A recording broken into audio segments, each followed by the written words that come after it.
Shalom, peuple de Dieu, de partout où vous nous suivez, paix et grâce. Je suis Merveille Grâce et je suis accompagné de...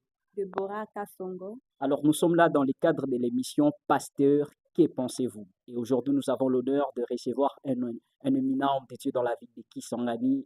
Pasteur, bonjour. Bonjour, cher frère. Qu'est-ce que le peuple de Dieu peut savoir de vous quant à ce qui concerne votre présentation? Je suis Victoire Kutukwinda. Je suis dans la ville de Kisangani, particulièrement dans la commune de Kabondo. Je dirige, par la grâce du Seigneur, l'église de la Borne, Kabondo. Gloire à Dieu. Alors, l'émission Pasteur, que pensez-vous est justement là pour répondre aux questions d'actualité qui circulent dans notre génération. Et aujourd'hui, nous aurons la grâce alors d'être éclairés sur certains points. Alors, pasteur, Oui. que pensez-vous de cet enseignement qui circule ces temps-ci dans nos églises, là où on dit que le Fils n'ont pas de Dieu, ils n'ont que le Dieu de leur Père, et pendant même la prédication, ils ne font que dire les dieux de mon Père, les dieux de mon Père.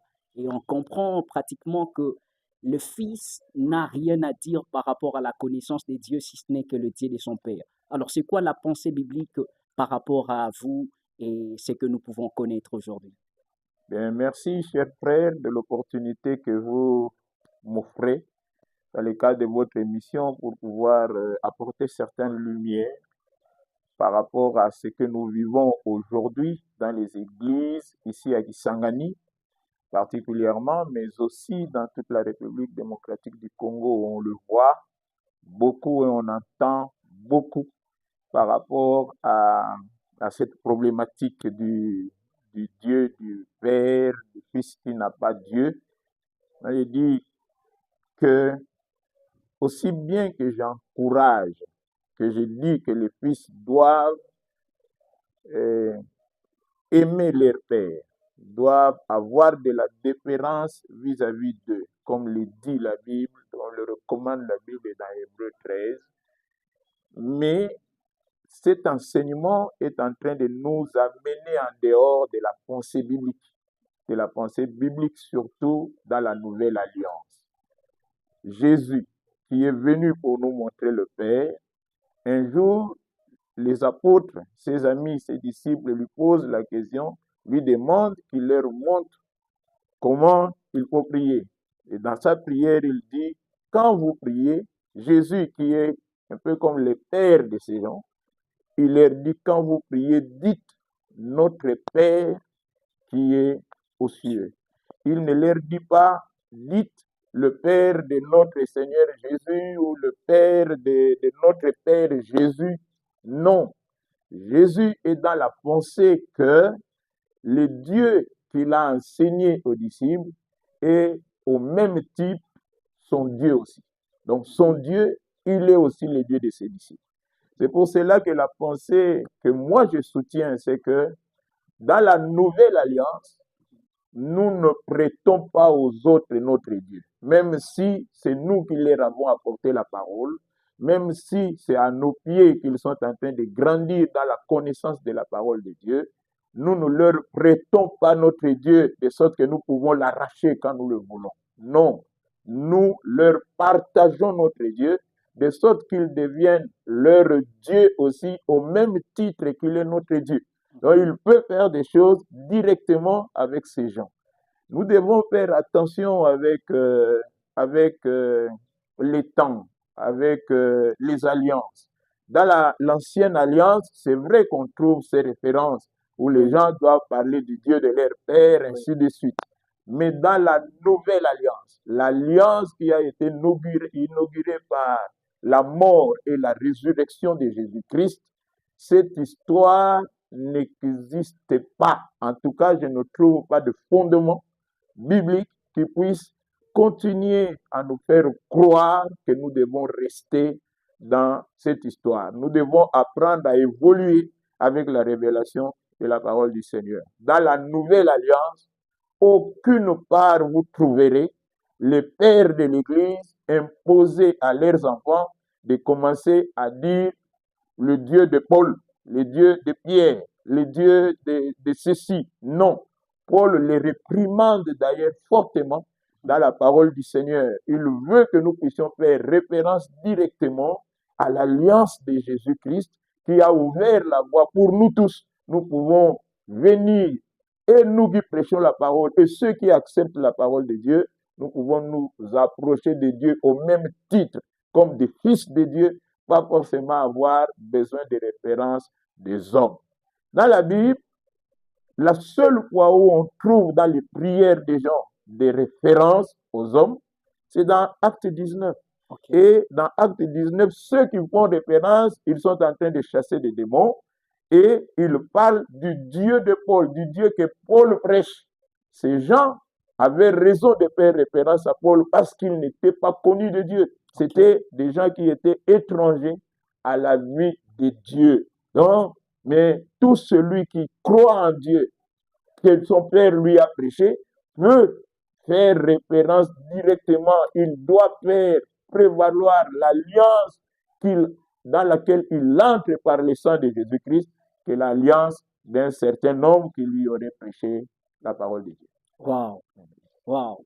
Oui. Je crois que nous avons très bien écouté l'intervention du pasteur par rapport à cette question. Oui. Et donc, pasteur, là, vous voulez nous convaincre pour dire que on ne doit pas se présenter devant la présence de Dieu parlant du Père ou soit de l'alliance dans laquelle nous sommes venus. Mais la grande alliance, c'est celle que nous avons avec le Père par Jésus. Mhm.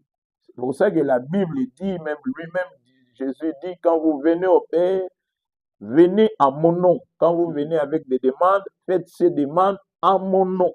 Ok. Pas au nom d'un Père terrestre, d'un Père terrestre. Même si il a été le canal par lequel la parole vous a été prêchée, la Mhm. connaissance vous a été transmise, mais en ce qui concerne la prière, en fait, vous aurez de la différence vis-à-vis de lui à cause du travail qu'il a fait, à cause du statut qu'il a devant vous, les canaux que Dieu a utilisés, mais vous n'avez pas besoin de vous référer à lui en ce qui concerne vos prières qui doivent aller directement vers le Père. Aujourd'hui, j'ai rencontré même des églises où des gens ont été sanctionnés, ont été même excommuniés, tout Mhm. simplement parce qu'ils n'avaient pas fait référence, ils ne faisaient pas référence au Dieu de leur père, ah, Dieu de mon papa, Dieu de l'homme de Dieu, Dieu du prophète.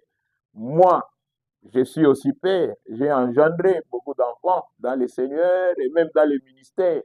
Je ne leur demande pas de prier au nom du Dieu de victoire. Non, qu'ils prient Dieu par Jésus-Christ et leur prière sera acceptée par le Père. Leur prière sera acceptée par le Père. Merci. Alors, nous sommes très bénis pour cette intervention et nous Oui, croyons que nous avons tous bien entendu l'intervention du pasteur. Maintenant, avec sagesse, papa, oui. il y a certains pères également dans la ville qui prêchent des choses du genre. Alors, c'est quoi votre position par sagesse que vous pouvez donner comme message à ces pères qui prêchent ces genres d'enseignements? Je veux dire à ce Père, soyez comme Paul, parce que l'Église est bâtie sur le fondement des apôtres et des prophètes. Jésus-Christ étant la pierre angulaire, Pierre, Paul, malgré tout ce que Dieu a fait dans leur ministère, n'ont jamais exigé à leurs enfants de pouvoir prier au nom du Dieu de Paul, au nom du Dieu de Pierre.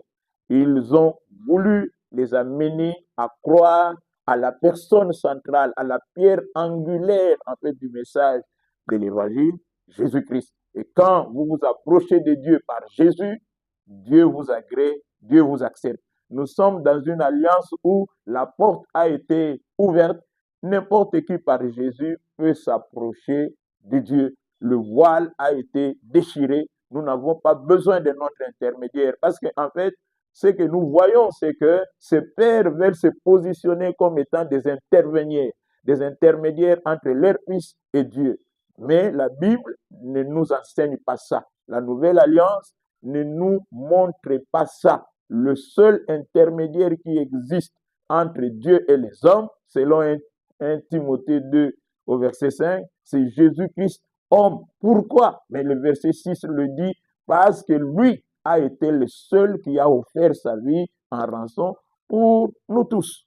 Donc, il est le sauveur et de nos papas et de nous-mêmes, et nous n'avons pas besoin d'imposer ça. Parce que ça, quand on commence à le faire, c'est vrai que ça engendre certains bénéfices pour ceux qui enseignent cela, c'est-à-dire beaucoup d'honneur et de puisqu'ils restent scotchés toute leur vie, qui croient qu'ils ne peuvent pas recevoir quelque chose de particulier de la part de Dieu par Jésus-Christ, il faut que forcément ça passe. Non, non.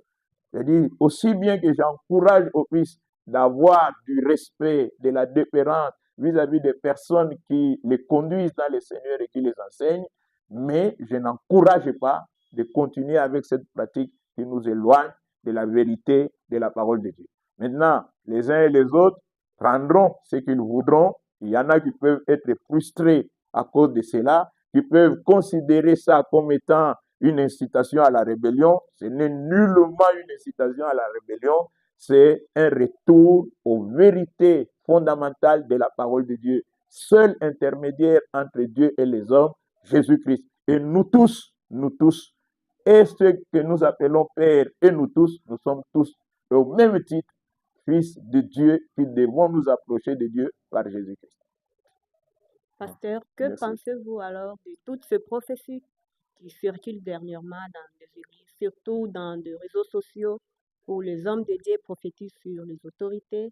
Prenons même l'exemple de la CAN, de la RDC. Il y a eu des pronostics que nous allons gagner, mais malheureusement, nous avons été éliminés très tôt. Oui. Qu'est-ce que vous pouvez nous dire sur ça? Mais en tant que Congolais patriote, je dois dire que j'ai beaucoup espéré quoi, la victoire de la RDC. Je parle face à l'Algérie. J'ai souhaité ça de tout mon cœur. Et jusqu'à aujourd'hui, je continue à regretter. Avec les enfants ici, je disais que nous arriverons, en tout cas, en demi-finale et nous jouerons même la finale. Ça, c'était ma conviction. Ça, c'était mon souhait. Mais je ne peux pas transformer ça en prophétie. Ce que nous sommes en train de voir aujourd'hui. D'abord, il y a une inflation des prophètes dans le pays. Je ne dis pas que cela est une mauvaise chose. Je dis, si c'est pour annoncer plus Jésus, faire connaître Jésus et faire connaître la voie du salut, c'est une bonne chose. Mais malheureusement, dans la pratique, et quand on observe toutes ces prophéties qui sont données, mais je suis tenté de dire que beaucoup sont en train de prophétiser dans la chair, ils sont en train de prophétiser par audace. Par exemple, pourquoi vouloir utiliser le Saint-Esprit pour des jeux qui ne représentent rien par rapport à Dieu? Le cœur de Dieu n'est pas dans les jeux, tout ça. Le cœur de Dieu est derrière le salut de l'humanité qui est perdue. Il y a beaucoup de gens qui sont dans le péché aujourd'hui. Et la prophétie, Dieu nous la donne à l'Église, non pour pouvoir utiliser ça comme nous entendons. La prophétie vient avec un objectif particulier. La Bible le dit très bien dans 1 Corinthiens 14, au verset 3, je crois, que la prophétie vient pour consoler, pour édifier, vient pour exhorter, vient pour éclairer. En fait, quand Paul, quand il parle de ça, il dit celui qui prophétise, quand un païen vient au sein de l'assemblée, il se sent jugé par les choses qu'il entend. C'est-à-dire qu'il le pousse à la repentance. Il reçoit la lumière sur les chemins qu'il doit suivre par rapport à sa vie et à la marche qu'il doit entreprendre vis-à-vis de Dieu. Mais malheureusement, ce que nous voyons aujourd'hui, on nous distrait avec des pronostics. Moi, je dis, c'est de la probabilité, en fait, mathématique. On sait que quand on est en huitième de finale, soit on gagne, soit on perd. Soit on passe, soit on est éliminé. Et on a donc 50% de chances de gagner ou 50% de chances de perdre. Et des gens se lèvent pour dire, oui, nous allons gagner. C'est 50% de chances de probabilité. Mais il n'y a rien de Dieu dans tout ça. Il faut que l'Église arrête parce que c'est de la distraction. Jésus-Christ, quand il vivait à Rome, il y avait des jeux qui se faisaient dans les arènes à Rome, où les gladiateurs se battaient. Aucune fois, il n'a apporté une prophétie par rapport à ça. Paul qui est romain, Paul qui était romain dans sa chair, avait la nationalité romaine, connaissait toutes ces choses. Il a même vécu à Rome. Aucune fois, il est venu avec des pronostics comme ça, avec des prophéties comme ça. Mais aujourd'hui, on en voit dans le pays. Que ce soit par rapport à la situation, je l'ai stigmatisé dernièrement. En tant que Congolais, je souffre dans ma chair quand nos frères meurent, quand nos frères sont tués. Et nous souhaitons de tout notre cœur, nous prions, nous jeûnons même pour que la guerre ici s'arrête, que la paix revienne. Mais combien se sont levés avec des prophéties pour venir annoncer des choses que nous n'avons pas vues se réaliser. Le bon prophète, on le reconnaît dans l'accomplissement de ce qu'il dit. Quand ça ne s'accomplit pas, il est un faux prophète, il faut qu'on le classe. Mais bon, je ne veux pas amener un jugement dur par rapport à cela. La Bible dit, jugez, retenez ce qui est bon et ce qui n'est pas bon, soyez réservés. Et moi, je dis que c'est de la vaste distraction de l'Église, l'utilisation de l'onction et du Saint-Esprit sur des choses qui ne sont pas prioritaires pour Dieu. Merci beaucoup, pasteur. Oui. Quel conseil pouvez-vous donner à la communauté chrétienne qui vous suit par rapport à ce genre de situation? Les chrétiens qui sont exposés, qui racontent ce genre de prophétie, que devions-nous faire? Qu'est-ce que vous pouvez donner comme conseil? Eh bien, d'abord, les prophètes, c'est, comme je l'ai dit, c'est-à-dire nous ne pouvons pas refuser l'exercice des dons du Saint-Esprit dans l'Église. Dans les dons, il y a les dons de prophétie. Et j'introduis directement ici quand même un éclaircissement. Souvent nous confondons la prophétie et la parole de connaissance. Quand on doit commencer à dire des vérités sur quelqu'un, on n'est pas dans la prophétie. Ce n'est pas l'exercice du don de prophétie. Ça, c'est l'exercice du don de la parole de connaissance qui se manifeste. Et maintenant, ce que l'on voit aujourd'hui, c'est l'utilisation à des fins personnelles. Des gens, d'ailleurs, il y a guerre entre eux. Qui est-ce qui prophétise plus et qui est-ce qui prophétise mieux? Guerre entre les prophètes. Parce que ils sont beaucoup plus dans de la considération personnelle plutôt que dans l'élévation du nom de Jésus-Christ qui doit au final être reconnu comme étant réel et vrai. L'Église doit faire attention. Tout celui qui parle, qui vient avec une prophétie, écrivez quelque part quand ça ne s'accomplit pas, ne lui donnez plus votre oreille. C'est quelqu'un qui parle avec audace. Et dans l'Ancien Testament, il y a des gens Dieu disait qu'il fallait qu'on les lapide parce qu'ils apportaient un autre message, un message qui ne vient pas de Dieu. Voilà ma position. Gloire à Dieu. Oui. Alors nous sommes très bénis par toutes ces interventions et nous croyons que vous en êtes également bénis. Alors, nous nous donnons rendez-vous au prochain numéro et nous croyons que le Seigneur nous fera grâce. Nous continuerons à aborder les questions d'actualité. Et pasteur, merci également pour votre présence, cet éclaircissement, votre temps que vous avez pris de pouvoir nous éclairer par rapport à ces sujets. Merci en tout cas d'avoir fait ces déplacements vers nous. Que Dieu vous bénisse abondamment. Amen. Merci. Alors, rendez-vous au prochain numéro et que Dieu vous bénisse. Merci, au revoir et Dieu vous bénisse abondamment. Combien de minutes?